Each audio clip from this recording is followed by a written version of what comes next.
student, this is your computer class and today we will start chapter number 2, Introduction to MS Access, part 1. In this class we will discuss what is database, what is DBMS and Microsoft Access, how to open and how to create database in MS Access. So let's start. First, you have to know what is database. So, what is a database? A database is a collection of data which can be used alone or combined related to other data to provide answer to the user's question. Now, what is database management system?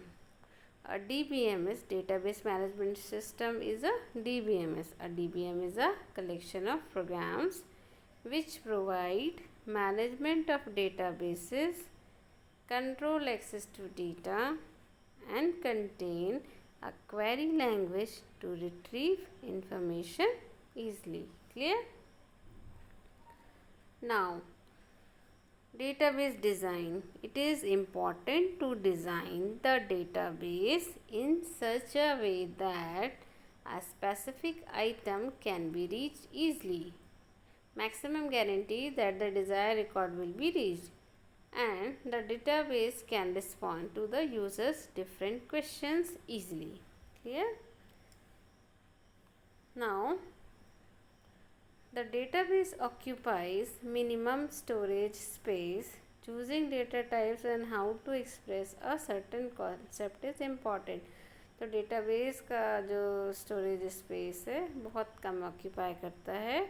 The database contains no unnecessary data. उसमें कोई भी unnecessary data नहीं होता है. Data can be added and updated easily without causing mistakes. Data में कुछ भी हम डेटाबेस में ऐड भी कर सकते हैं और उनको अपडेट भी कर सकते हैं कोई मिस्टेक न होने के बाद. अब होता क्या, देखिए. सबसे पहले जो यूज़र होता है वो डेटाबेस एप्लीकेशन को बनाता है और उसके बाद बनता है डेटाबेस मैनेजमेंट सिस्टम और उससे क्या बनता है, डेटाबेस. क्लियर हुआ? तो जैसे कि आप क्या हैं, एक स्कूल में एडमिशन के लिए एक न्यू स्टूडेंट आया है. वो अपने पेरेंट्स के साथ आया तो उसने एडमिशन फॉर्म भरा. तो डेटाबेस एप्लीकेशन से पहले उस फॉर्म को भरा जाता है. फिर डीबीएमएस क्या है? डेटाबेस मैनेजमेंट सिस्टम है. एक सॉफ्टवेयर है जिसमें जितने भी एडमिशन होते हैं उनका डेटाबेस क्रिएट किया जाता है, मैनेज किया जाता है. पहले उसमें टेबल क्रिएट की जाती है, फील्ड्स क्रिएट किए जाते हैं, उसमें जो भी इंसर्शन, डिलीशन, अपडेशन ये करना, रिकॉर्ड बनाना होता है वो सब किया जाता है. किसमें? डीबीएमएस में. और फाइनली हमको एक डेटाबेस मिलता है. जैसे आपने देखा होगा स्कूल का जो फ़ी का सिस्टम है ना, वो एक डेटाबेस है पूरा, जहाँ पर हमारे लिटिल फ्लावर स्कूल DDU नगर का डेटाबेस बनके तैयार हो जाता है. क्लियर? नाउ डेटाबेस के कुछ फीचर्स हैं, उनकी कैपेबिलिटीज़ हैं, उनको डिस्कस करते हैं. First, queryability. Querying is the process of requesting attribute information from various perspectives and combination of factors. Queryability है, हम डेटाबेस से क्वेरी कर सकते हैं जो हमारी रिक्वेस्ट को क्या करता है, उस फॉर्म में हमको प्रेजेंट करके देता है. बैकअप एंड रेप्लिकेशन, हम बहुत सारे एट्रीब्यूट्स की बैकअप बना के और उनको जितनी बार आप चाहें उतनी बार रिट्रीव कर सकते हैं, रेप्लिकेट कर सकते हैं. Rule enforcement, application of rules to attributes so that attributes are clean and reliable. Ability to add and update to rules without significant data layout redesign. हम इनमें कुछ भी अपडेशन आराम से कर सकते हैं. Security, application of limits for who can see or change which attributes और ग्रुप ऑफ एट्रीब्यूट्स। बहुत ही सिक्योर होता है डेटाबेस में। सिक्योरिटी जो है वो बहुत मेजर इशू है। डेटाबेस बनाने से वो एक सिक्योर बन जाता है और उसमें कोई भी सेकंड पर्सन थर्ड पर्सन उसमें कोई भी अपडेशन या एडिट नहीं कर सकता। एक पर्टिकुलर एडमिन होता है जो उस पर काम करता है। कंट्रोलिंग ऑफ रिडंडेंसी, अगर कोई डेटा हो सकता है दोबारा रिपीट हो जाए तो उसको कंट्रोल करने का काम करता है कौन? Database management system. Computation, there are common computation requested on attributes such as counting, summing, averaging, sorting, grouping, cross referencing. ये सारे काम हम DBMS में कर सकते हैं। And change and access logging, often one wants to know who access what attributes, what was changed and when it was changed. Logging services allow this by keeping a record of access, occurrence and changes. हम ये भी देख सकते हैं कि किसी particular user ने किसने लॉगिन किया था और कौन हमारे डेटाबेस को एक्सेस करना चाहता है, ये भी हम देख सकते हैं और उसको चेंज भी कर सकते हैं। Automated optimization, if there are frequently occurring usage patterns or requests, some database can adjust themselves to improve the speed of those interaction. अगर हम देखते हैं कि ऑटोमेटिकली कई बार कोई चीज़ बार बार हमको डेटाबेस से निकालनी होती है तो ऑटोमेटिकली उसको एडजस्ट कर देता है। And provides multiple user interface, और एक बहुत ही मल्टीपल यूज़र एक साथ उसको यूज़ करें ऐसा डिवाइस वो बनाता है, प्रोवाइड करता है हमको।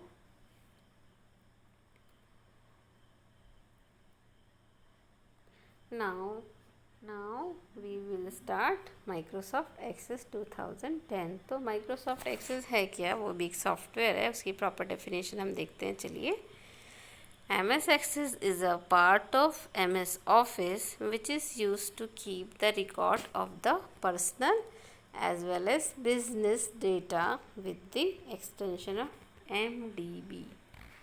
क्लियर? तो क्या है ये? MS Office का पार्ट है जिसका काम किसी पर्सनल या बिजनेस डेटा को रिकॉर्ड करके रखना होता है और इसका एक्सटेंशन MDB होता है। क्या होता है? Microsoft Access is a relational database management system, इसको हम शॉर्ट में RDBMS भी बोलते हैं। डिज़ाइन प्राइमरली फॉर होम और स्मॉल बिजनेस यूसेज। इसका काम क्या है? घर या छोटे स्मॉल बिजनेस के लिए डेटाबेस क्रिएट करना। And Access is known as a desktop database system because its functions are intended to be run from a single computer। समझ रहे हो? इसलिए उसका नाम एक्सेस पड़ा। This is in contrast to a server database application where it is intended to be installed on a server then accessed remotely from multiple clients machine। इसका जो क्या होता है, सर्वर होता है, वो एक पर्टिकुलर सिस्टम में होता है, बाकी सारे क्लाइंट्स उसको एक्सेस करने का काम करते हैं। अब हम माइक्रोसॉफ्ट एक्सेस पे कैसे स्टार्ट करेंगे देखते हैं। ये देखिए, आपको एक विंडो दिख रही है जो आपके डेस्कटॉप की होती है, थोड़ी क्लियर नहीं है तो भी एडजस्ट करेंगे। इसमें फर्स्ट मेन्यू पे किस पे क्लिक करते हैं? स्टार्ट पे जाते हैं माइक्रोसॉफ्ट ऑफिस में, और माइक्रोसॉफ्ट ऑफिस के अंदर आपको मिलता है माइक्रोसॉफ्ट एक्सेस। ठीक है, 2010 2007 जो भी आपके पर्टिकुलर जिस सिस्टम पे बैठे हैं उसमें आपको MS माइक्रोसॉफ्ट एक्सेस ज़रूर मिलेगा। फिर उसके बाद उसमें इंटरफेस देखिए कि नंबर 1 दिख रहा है आपको, क्या है? टेबल टेम्पलेट है ना, स्क्रीन पॉइंट, टेबल डिज़ाइन। दूसरे पे आपको दिख रहा है क्विक एक्सेस टूल बार। पहला जो आपको नंबर 1 लेबल हुआ है वो है रिबन। दूसरा है जहाँ पे आपको सेव, अनडू, रीडू, क्लोज ये दिख रहा है वो क्विक एक्सेस टूल बार है। थर्ड है माइक्रोसॉफ्ट ऑफिस बटन, देखिए विंडो बटन दिख रहा है, इसको ऑफिस बटन बोलते हैं। एंड नंबर 4 पे आपको दिख रहा है कंटेंट नेविगेशन, यहाँ पे आपको नेविगेशन पैन बोलते हैं इसको, ठीक है। आगे बढ़ते हैं, चलिए। अब स्टार्ट कैसे करना है। स्टार्ट करने के लिए आपको क्या जाना है, माइक्रोसॉफ्ट एक्सेस पे जाना है, ठीक है। वहाँ पे आपको सब एक्सेस, यहाँ पे जो ब्लैंक डेटाबेस है उसका नाम देना होगा और क्रिएट करेंगे। देखिए राइट साइड में आपको दिख रहा है file name database and then create button. Create पे क्लिक करेंगे हम तो हमारा डेटाबेस बन जाएगा। ये देखिए स्टार्टअप स्क्रीन है जहाँ पे हमने सिर्फ डेटाबेस को सिलेक्ट किया है और टेबल बनाएंगे हम। फिर देखिए क्या आएगा, क्रिएट न्यू ब्लैंक डेटाबेस पे हम क्लिक करेंगे लेफ़्ट में, देखिए। फिर राइट पे आइए, यहाँ हम अपना फाइल नेम देंगे कि हम क्या फाइल नेम देना चाहते हैं और फिर क्रिएट पर क्लिक करेंगे। उसके बाद कुछ आपको इस तरह की शीट दिखेगी जहाँ टेबल्स एंड रोज़ आपको फील्ड बनाने हैं और एट्रीब्यूट्स एंटर करने होंगे।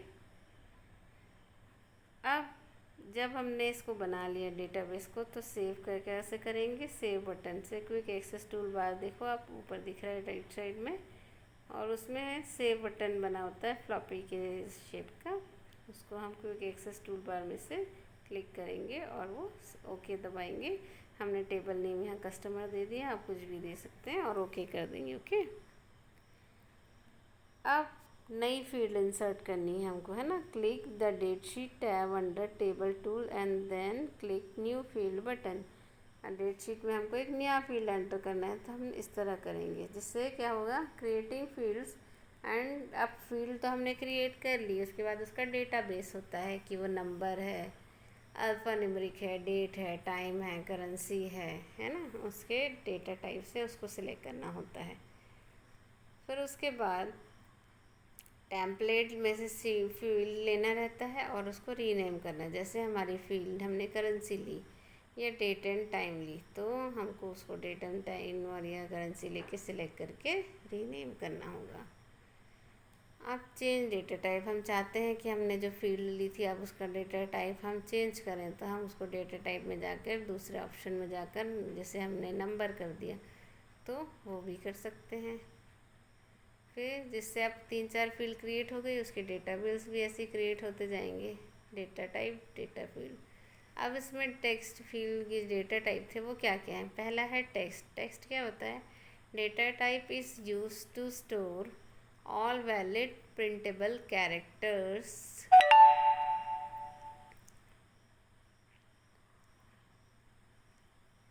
Default size is 50।